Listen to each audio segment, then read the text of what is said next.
होने के बाद 12-13 दिन का जो धर्मकांड जो क्रियाधर्म है जो गृहस्थ में होता है, यदि वो सब ना किया जाए और 15 दिन का अखंड नाम जप कीर्तन करवाया जाए तो क्या ये उचित है? सबसे ज्यादा जोर की बात हुई है।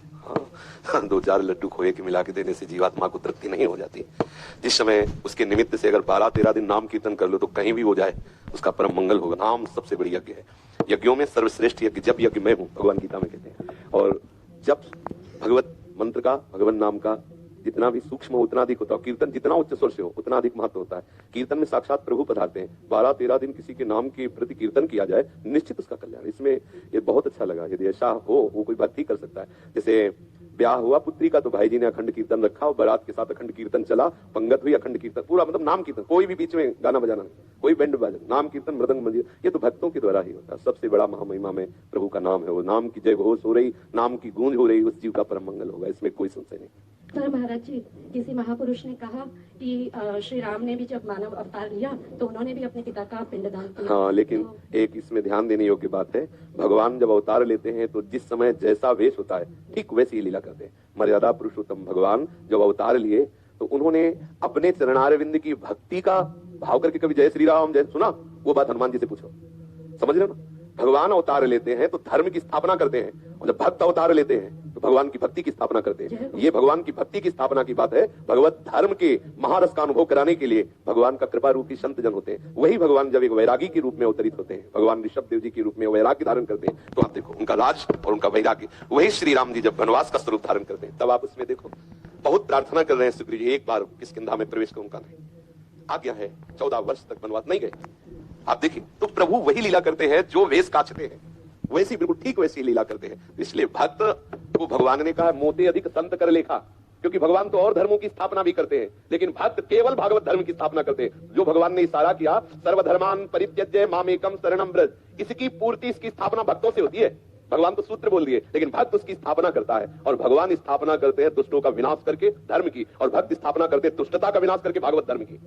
दुष्टों का विनाश भक्तों के द्वारा नहीं होता, भक्तों के द्वारा दुष्टता का विनाश होता है। इसलिए भगवान ही वर्णन करते हैं, सातों सम में जग देखा मोते अधिक संत कर लिखा। हाँ, तो भगवान नाम की प्रतिष्ठा उनके दास के द्वारा होगी।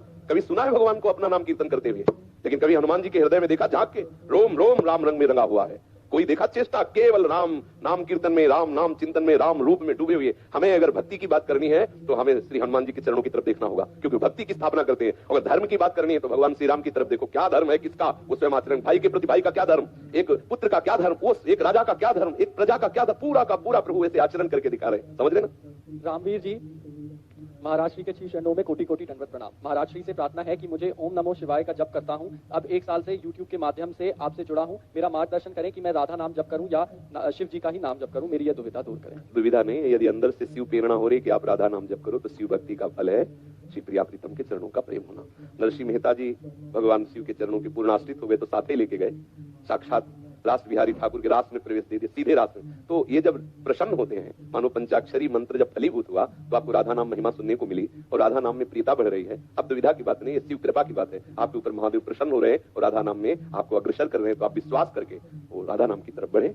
उनकी कृपा का स्वरूप यही है, जिस पर वो प्रसन्न होते हैं तो अपने हृदय का प्रेम दे देते। ठाकुर के हृदय का प्रेम है श्यामा श्याम, महादेव ठाकुर के हृदय का प्रेम है श्यामा श्याम। ऋतु सखी दिल्ली से, सतगुरुदेव भगवान के श्री चरणों में प्रणाम। गुरुदेव, मुझे पता नहीं था कि एकादशी व्रत का उद्यापन करते हैं। दीक्षा से पूर्व मैं श्री जगन्नाथ धाम गई थी, तब एकादशी का दिन था। वहां मैंने महाप्रसाद पाया था और उसके बाद कभी व्रत नहीं रखा। इस बात को 4 माह हो गए हैं। हाँ, कोई बात नहीं है इसमें, ये कोई है नहीं, ऐसा नहीं कि उद्यापन नहीं कर, सब उद्यापन हो जाता है जब हम सच्चे शरणागत बन जाते हैं, प्रभु की शरण में हो जाते हैं। यही सब व्रतों का फल, सब नियमों का फल है। हमारे वृंदावन के रस में डूबे हुए रसिकों ने एकमात्र लाडली लाल के चरणों के अनुराग की उपासना को स्वीकार किया है। इसलिए व्रत नियम संयम सबकी पूर्णता लाडली लाल के चरणों में, सतत 8 पहर उनकी सेवा, उनके नाम रूप लीला का चिंतन करते रहना, जो रूखा सूखा है उनको भोग लगा के उनका उच्छिष्ट पाना, ऐसी भावना से यहाँ के रसिक जन चलते। कोई देखो खास बात नहीं, उद्यापन से क्या खास बात नहीं। हम कोई फल का अनुष्ठान, एक होता संकल्पित अनुष्ठान, उसमें करने का विधान भी बनता है। जैसे अम्बरीश जी ने संकल्पित लिया कि ऐसा करना है, अगर हम नियम पूरा नहीं करते तो फिर संकल्प टूटता है। वो संकल्पित अनुष्ठान, और हमारा पूरा का पूरा संकल्प है कि हमारी एक एक श्वास प्रिया प्रीतम के चरणों में समर्पित हो। वो हम चाहे भूखे हैं तो, खाए हैं तो, हम पवित्र हैं तो, अपवित्र हैं तो, हम यौवन हैं तो, वृद्ध हैं तो, बालक हैं तो, उत्तम कुल के हैं तो, अधम कुल के हैं तो, पढ़े लिखे हैं तो, नहीं पढ़े लिखे तो, कैसी भी परिस्थिति में हमारी एक एक श्वास प्रिया प्रीतम के नाम है। और इससे बढ़कर कोई स्थिति नहीं, इससे बढ़कर कोई उपासना नहीं, हमें यही पहुंचना है। सब फलों का फल यही है। आगे ये कह रही है, मुझसे एक गलती, एक अपराध बन गया है। शरीर अशुद्ध अवस्था में था, मुझे याद नहीं रहा और मैंने गुरुमंत्र का जप कर लिया। गुरुदेव मुझे क्षमा करें। ये भी कोई खास बात नहीं है, ध्यान देने का विषय है।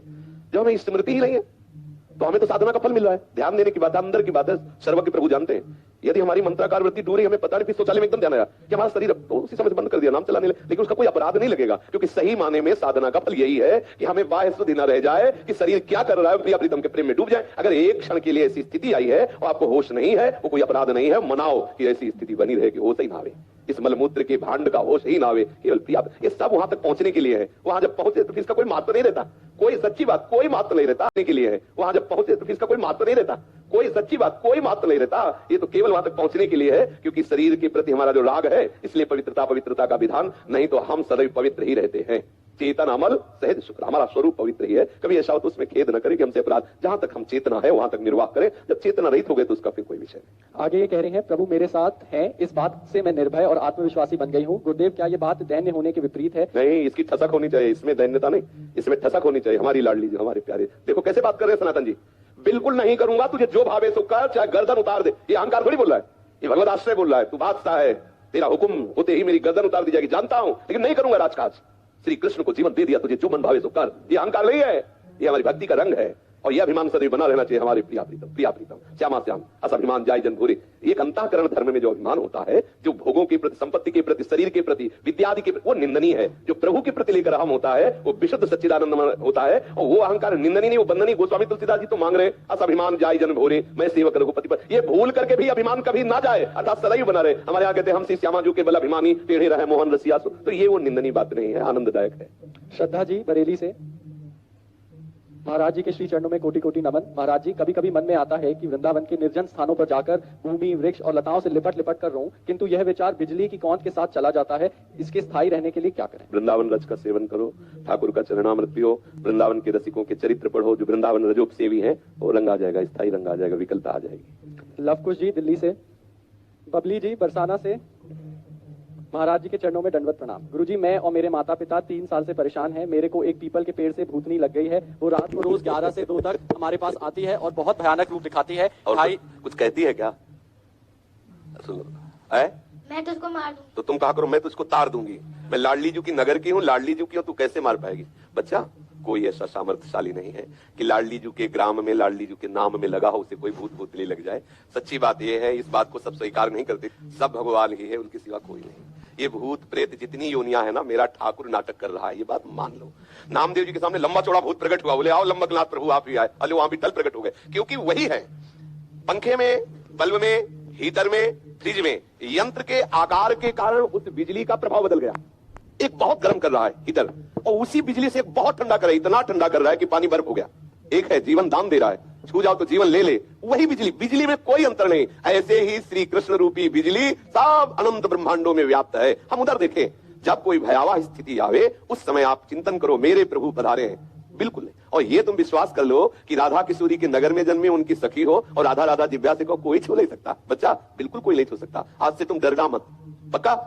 और जब तुम्हारे सामने कोई आए तो जोर से चिल्ला के कहना, लाडली किशोरी राधा, फिर हमें बताना, करना तो तुम, ठीक है? ऐसा करना, और फिर हमें तुम बताना, अगली बार आना, बताना भूत कैसा है, कहाँ है भूत, ठीक है?